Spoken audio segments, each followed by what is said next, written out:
नमस्कार दोस्तों, स्वागत है हमारे YouTube चैनल ज्ञान सरोवर में।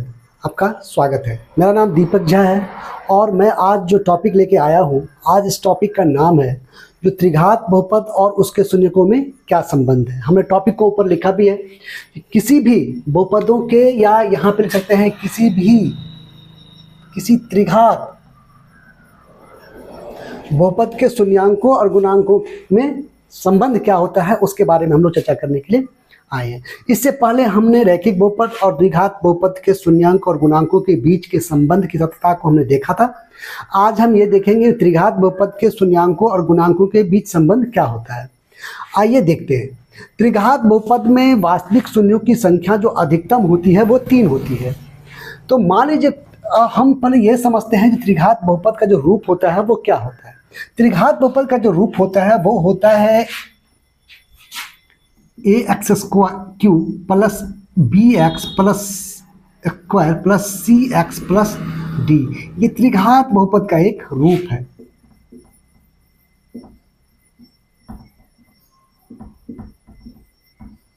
ये त्रिघात बहुपद का रूप है। अब ये घात के घटते हुए, बढ़ते हुए या घटते हुए क्रम में इसको हम लिख सकते हैं। तो यहाँ पर ये जो है ये a B C और D ये जो है ये गुणांक है। तो हमको A B C D का जो संबंध है वह इसके शून्यांक, हम चूंकि जानते हैं कि त्रिघात बहुपद के जो मैक्सिमम शून्यक होते हैं वास्तविक वो 3 होते हैं। तो मान लीजिए कोई त्रिघात बहुपद है और उसके 3 शून्यक मान लीजिए मानते हैं कि त्रिघात बहुपद है ये, और इसके जो शून्यक हैं वह हम मान लेते हैं कि अल्फा, बीटा और गामा है। यह एक नाम है।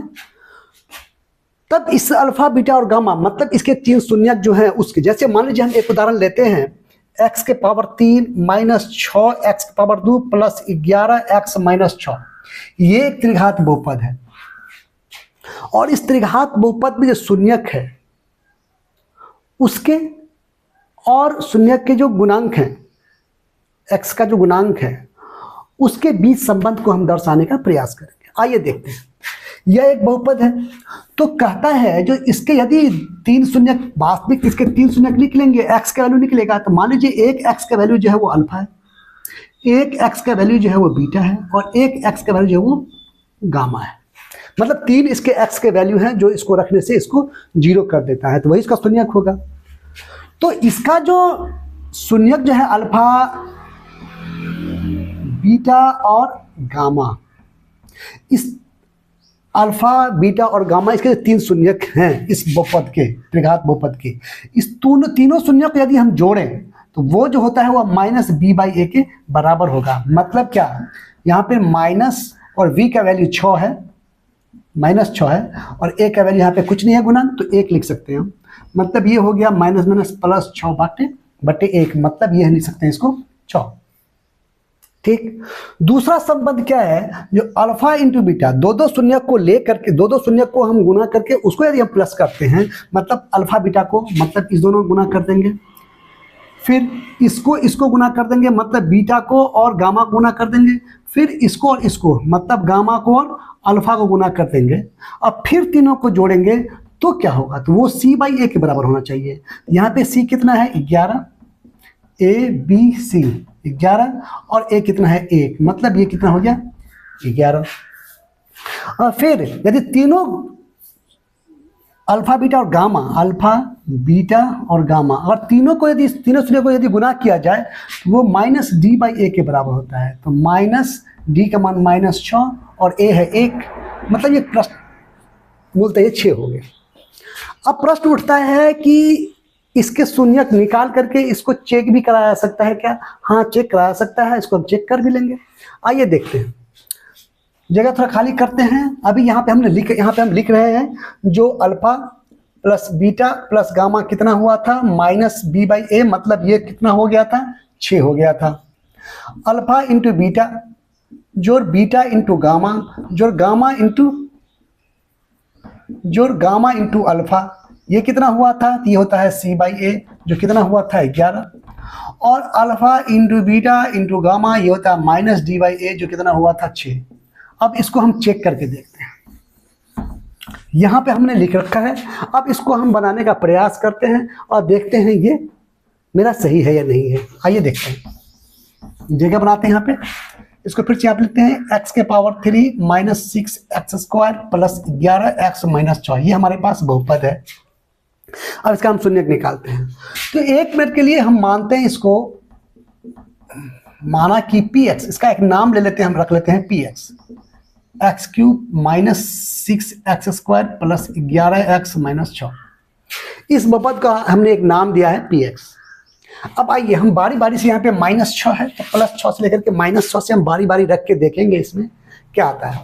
चलिए हम पहला हम 1 रख के देखते हैं, p का मान 1 प्लस 1 रख के देखते हैं कितना होता है।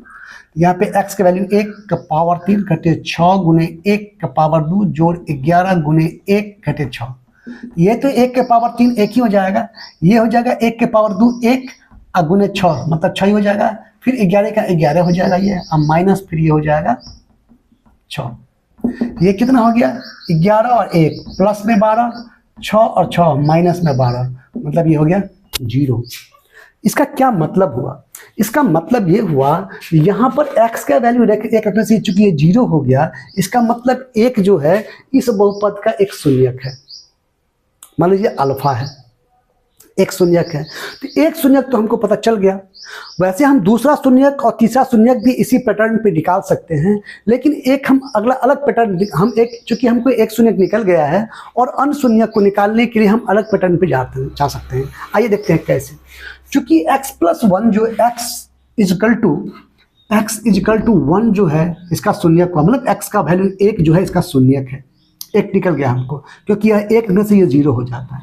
इसका क्या मतलब हुआ? इसका मतलब हुआ अगर ये इसको हम 1 को इसे हटाएं तो x-1 हो गया, ये x-1 जो है इसका एक गुणनखंड होगा।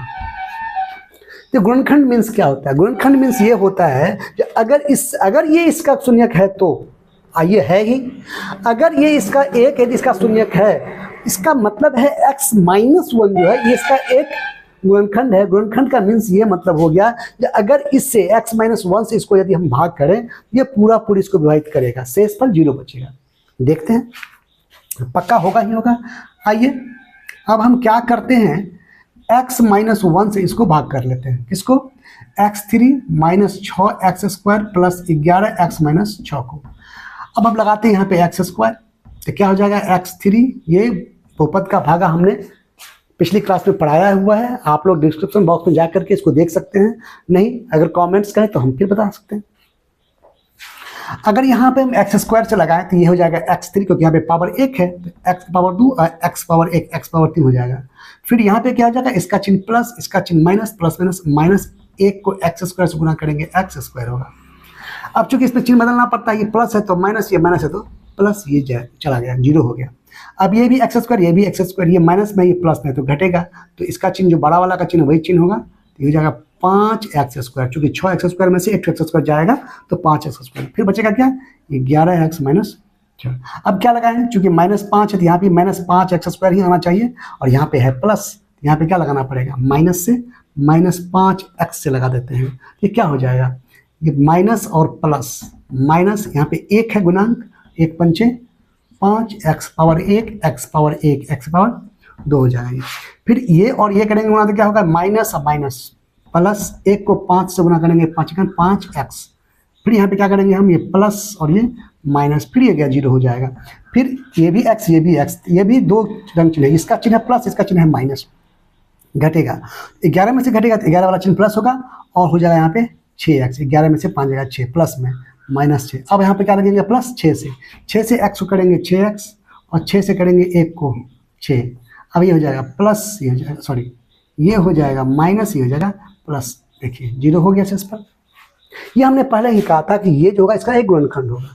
इसका मतलब है ये जो हमने लिखा हुआ है x के power 3 minus 6x² plus 11x minus 6, इसको हम लिख सकते हैं एक गुणनखंड x-1 हुआ है, क्योंकि इसको और इसको यहाँ पे शेष पर चूंकि जोड़ी 0 हुआ है तो इसको अगर इसको गुना करेंगे तो हमको आना चाहिए। जैसे हम किसी भी संख्या में अगर हम कोई संख्या से भाग देते हैं, 2 पंचे 10, 1 होता है, या मान लीजिए यहाँ पे 14 है तो यहाँ पे 2 सत्ते 14, यहाँ पे शेषफल 0 आ रहा है। इसका मतलब इस दोनों को यदि मल्टीप्लाई करें, गुना करें, 7 दूनी 14 पुर जाएगा।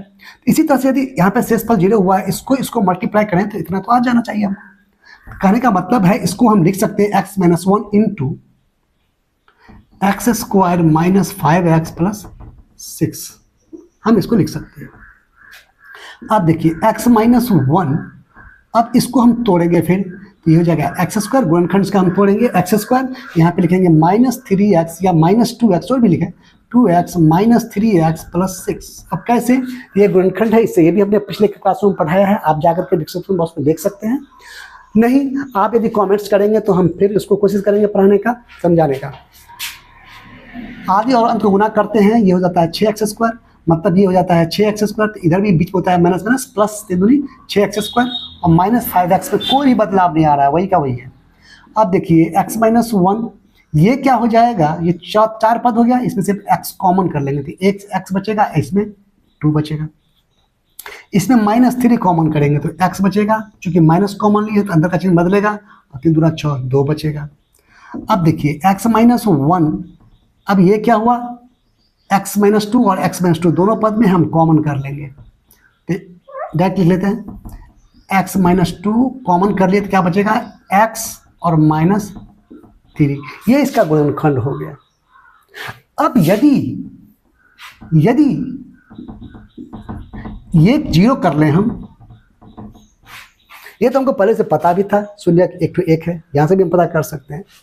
यदि ये 0 हो जाए तो टोटल 0 हो जाएगा, मतलब x = क्या हो जाएगा, +1। नहीं, यदि x - 2 = 0 करें तो भी पूरा 0 हो जाएगा, तब x = क्या हो जाएगा, +2। नहीं, यदि x - 3 = 0 कर लें, x - 3 = 0 कर लें, तब भी ये टोटल 0 हो जाएगा। उस स्थिति में x = क्या हो जाएगा, +3। मतलब इसका एक शून्यक 1, एक शून्यक 2 और एक शून्यक 3 निकला, 3 शून्यक निकल गया। अब इस तीनों के शून्यक को आप जोड़ करके देख, हमने क्या बताया था, तीनों शून्यक को जोड़ करके 6 आना चाहिए, मतलब -b/a के बराबर होना चाहिए। देख लीजिए, 3 2 6 आ गया 6। इस दोनों को जोड़ करके अगर हम दोनों को गुना करके, इस दोनों गुना करेंगे 2 1 2, इस दोनों गुना करेंगे तो 2 2 3 गुना 6, और इस दोनों गुना करेंगे 3 1 3। अब इस तीनों को जोड़ के 6 3 9 10 11, देख लीजिए आ रहा है 11। फिर तीनों को गुना करेंगे तो 6 आना चाहिए, देख लीजिए 1 × 2 × 3, 1 × 2 × 3, देखिए 6 आ रहा है। ये जो 6 क्या है, d/a के बराबर है, -d/a के बराबर है।